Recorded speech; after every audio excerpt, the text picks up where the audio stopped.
He walked into his own dealership, dressed like an average customer, just to see how they treated people. They mocked him, ignored him, and sent him to the pre-owned lot, until he made one phone call that changed everything. The showroom smelled like polished leather and fresh coffee. Soft jazz played through discreet ceiling speakers, blending with the quiet hum of whispered conversations and the faint clicking of expensive shoes on marble floors.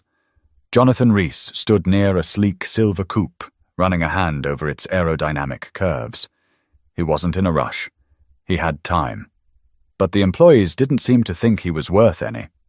A young salesman in a fitted navy suit glanced in his direction, eyes flicking over Jonathan's simple polo and jeans. His expression barely concealed his disinterest. With a slight shake of his head, he turned away, walking toward a couple stepping out of a luxury SUV.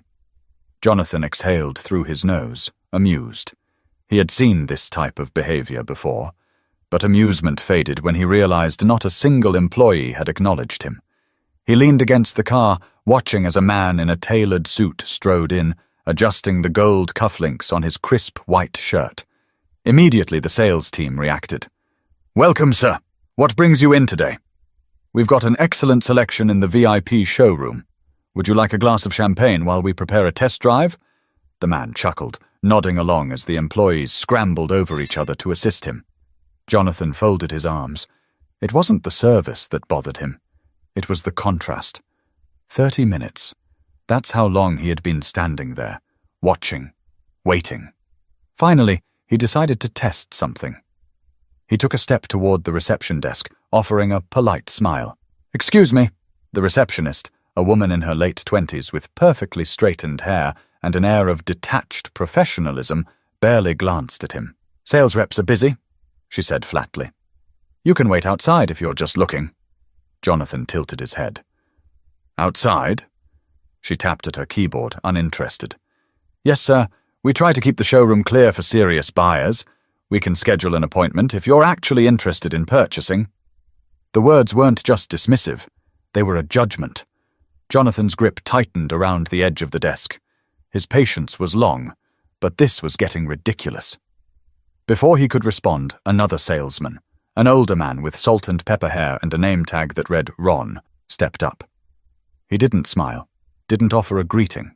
"Sir, this dealership caters to a certain clientele." His eyes traveled down to Jonathan's scuffed sneakers before meeting his gaze again. "Are you sure you're in the right place?" Jonathan held his stare. "Are you?" A flicker of irritation crossed Ron's face before he forced a tight-lipped smile. "Perhaps you'd be more comfortable at our pre-owned lot. We have excellent financing options if that's a concern." Jonathan let the insult settle between them. He could feel the attention of other employees now, not because they wanted to help him, but because they wanted him gone. This was no misunderstanding. This was deliberate. He nodded slowly, as if considering their words. He glanced back toward the well-dressed customer, now sipping champagne while a salesman practically polished his shoes with compliments. Jonathan exhaled, reaching into his pocket for his phone. He scrolled through his contacts, found the number he was looking for, and pressed call. It rang twice before a deep voice answered. "I need you here. Now!" Jonathan ended the call and slipped his phone back into his pocket. The employees had no idea who they had just dismissed, but they were about to find out. Jonathan Rees hadn't always been a man people ignored. Growing up in Cincinnati, Ohio, he had learned the value of hard work the way most kids in his neighborhood did, by necessity. His mother worked double shifts as a nurse. His father ran a small auto repair shop that barely stayed afloat.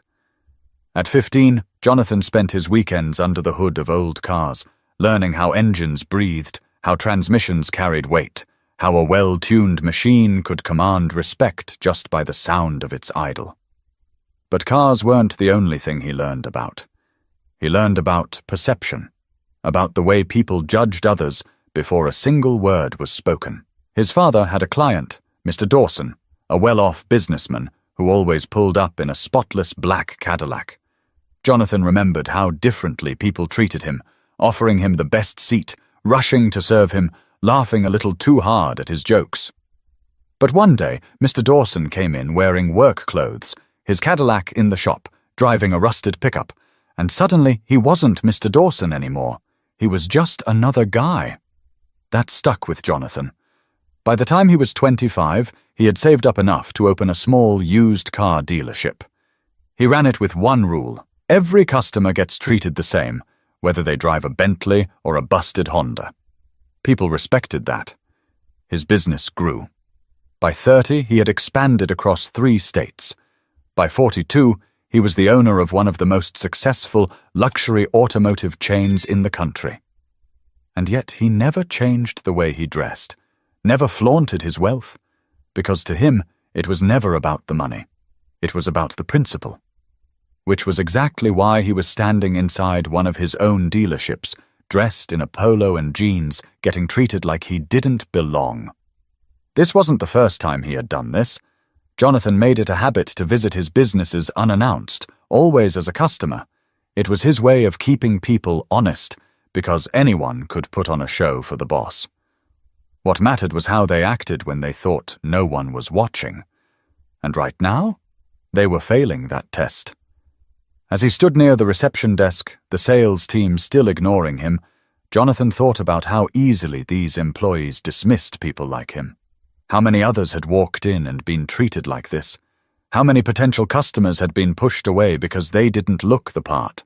He glanced toward the man in the suit again, still receiving royal treatment. Then, back at the employees who had told him to wait outside, Jonathan had built this empire on respect, and in the next few minutes, he was about to remind them why that mattered. Jonathan remained quiet, letting the moment stretch. The employees had already dismissed him. They assumed he was nothing more than a window shopper wasting their time. But a man in a dark blue suit had just walked through the glass doors, adjusting the gold cufflinks on his crisp white sleeves. And suddenly, the energy in the room shifted. 3 salesmen immediately perked up, their conversations cutting short as they moved toward him with practiced enthusiasm. "Good afternoon, sir. What brings you in today? We just got in a new shipment of imports. Might be exactly what you're looking for. Would you like a glass of champagne while we discuss options?" Jonathan watched as the man smirked, clearly enjoying the attention. He wasn't carrying anything, hadn't even said a word yet, but the staff had already decided this man belonged here. A younger salesman, barely in his 20s, glanced at Jonathan before lowering his voice to his co-worker. "You can always tell who's serious and who's just killing time." Jonathan pretended not to hear. He took a slow step toward one of the sports cars on display, a sleek, jet-black convertible with a sticker price of $320,000. He reached for the door handle. A sharp voice cut through the air. "Sir, I'm going to have to ask you not to touch that." Jonathan turned. It was Ron, the older salesman who had barely spared him a glance earlier. "We keep the showroom cars pristine for customers who are serious about buying." Ron continued, his voice firm. "If you're just looking, I can direct you to something more accessible." Jonathan raised an eyebrow. "Accessible?" Ron's smile was tight. "We have a pre-owned section a few miles down the road. Lower payments, better financing options." Jonathan let the words settle. They weren't suggestions. They were dismissals. He glanced back toward the well-dressed man in the suit, now sitting comfortably inside a brand-new vehicle, running his hands over the leather-wrapped steering wheel as a salesman detailed the car's features with practiced enthusiasm. The contrast was impossible to ignore. Jonathan turned back to Ron. "Let me get this straight. You haven't asked if I have an appointment. Haven't asked what I do for a living. Haven't asked if I'm here to buy." His voice remained calm, even. "But you've already decided I don't belong here." Ron didn't even flinch. "Sir, we cater to a very specific clientele. You understand." Jonathan smiled. "I think I do." Ron nodded, mistaking Jonathan's calm demeanor for acceptance. But Jonathan wasn't accepting anything. He reached into his pocket, pulled out his phone, and dialed a number. It rang twice. "I need you here," he said simply. "Now." And then he hung up. The employees had no idea what was about to happen. But they were about to learn. Jonathan tucked his phone back into his pocket, his expression unreadable. The employees went back to ignoring him, their attention still on the well-dressed man, who was now laughing as he accepted a glass of champagne from a grinning salesman. Ron, satisfied that Jonathan had gotten the message, turned away without another word. Jonathan exhaled slowly, glancing toward the glass doors. And then it happened. A sleek, black Rolls-Royce Phantom pulled up to the entrance, its polished body reflecting the afternoon sun. The car was impeccable, the kind of machine that only a select few could afford. The valet rushed forward to open the rear door. A tall man in a charcoal suit stepped out, his presence immediately commanding attention. He adjusted his cufflinks, scanning the room through the glass before pushing open the doors. The showroom fell silent. Employees who had spent the last hour ignoring Jonathan were now standing up straighter, smoothing their suits, adjusting their ties.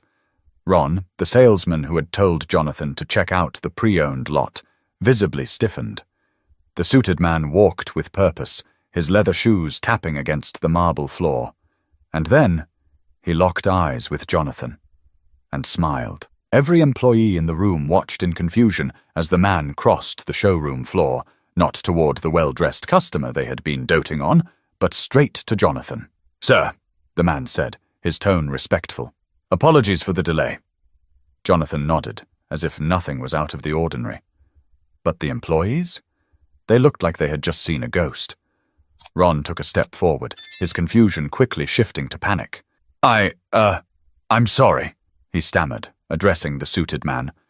"I don't believe we've met."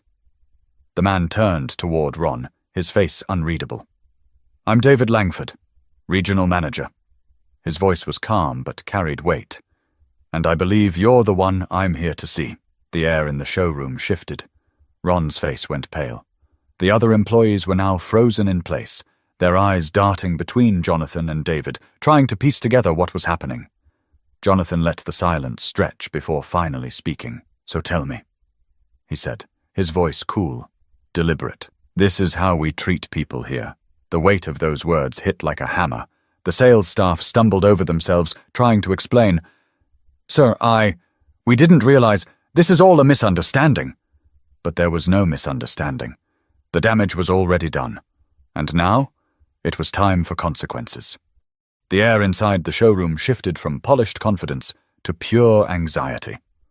Ron swallowed hard, his hands twitching at his sides as he tried to process what was happening. David Langford, regional manager. And he had just walked in and greeted Jonathan like an old friend. The other employees stayed frozen, their smiles long gone, their backs suddenly straighter. Even the receptionist, who had barely looked up when Jonathan first spoke, was now staring at him like he had just transformed into someone else entirely. Jonathan didn't say anything right away. He let the moment stretch, his gaze drifting over each of them, calm, composed, unreadable. Then, in a voice that was dangerously even, he asked one simple question. This is how we treat people here." Ron's mouth opened, but no words came out. He glanced at his co-workers, as if waiting for someone to jump in and save him. No one did. David didn't either. He just folded his hands in front of him, watching the sales team like a school principal waiting for an explanation. Ron tried, forcing a nervous laugh. "Sir, I think there's been a misunderstanding." Jonathan raised an eyebrow. "Oh? A misunderstanding?" Ron nodded quickly, grasping at anything that might help him escape the situation. "Absolutely. You see, we deal with a very particular clientele here. We try to ensure the best experience for—" Jonathan cut him off with a quiet chuckle. "A particular clientele." Ron hesitated, realizing too late that he had just dug himself deeper. The showroom felt smaller now. The champagne glasses, the spotless cars, the crisp suits. It all seemed meaningless in the weight of the moment. Jonathan turned his head slightly, looking toward the well-dressed man still lounging inside the luxury car. "How much attention did this man get when he walked in?" No one answered. Jonathan shifted his eyes back to Ron. "And how much did I get?" Ron fidgeted, his face turning a shade redder by the second. Look, sir, we didn't know—" "You didn't know who I was," Jonathan finished for him. He nodded slowly, letting the truth of it settle over the room. He turned toward David now, addressing him directly. "Tell me, how much do we make in sales at this location?" David didn't hesitate. "This dealership brings in roughly $28 million annually." Jonathan looked back at the stunned employees. "That's $28 million, he repeated. "And yet, some of you have decided for yourselves who is and isn't worth your time." No one breathed. Jonathan stepped forward, closing the space between himself and Ron, but not in a threatening way, in a way that made it clear he was in control. Ron visibly shrank. "What would have happened?" Jonathan asked. "If I really had been just another customer? What if I had been someone looking to spend $500,000 today? Would you have let that money walk out the door?" Ron had no answer. But Jonathan didn't need one. The damage was done. And now, the reckoning was about to begin. Silence suffocated the showroom. No one dared to speak, move, or even shift under Jonathan's gaze. Ron's confidence had completely evaporated. The other employees weren't much better.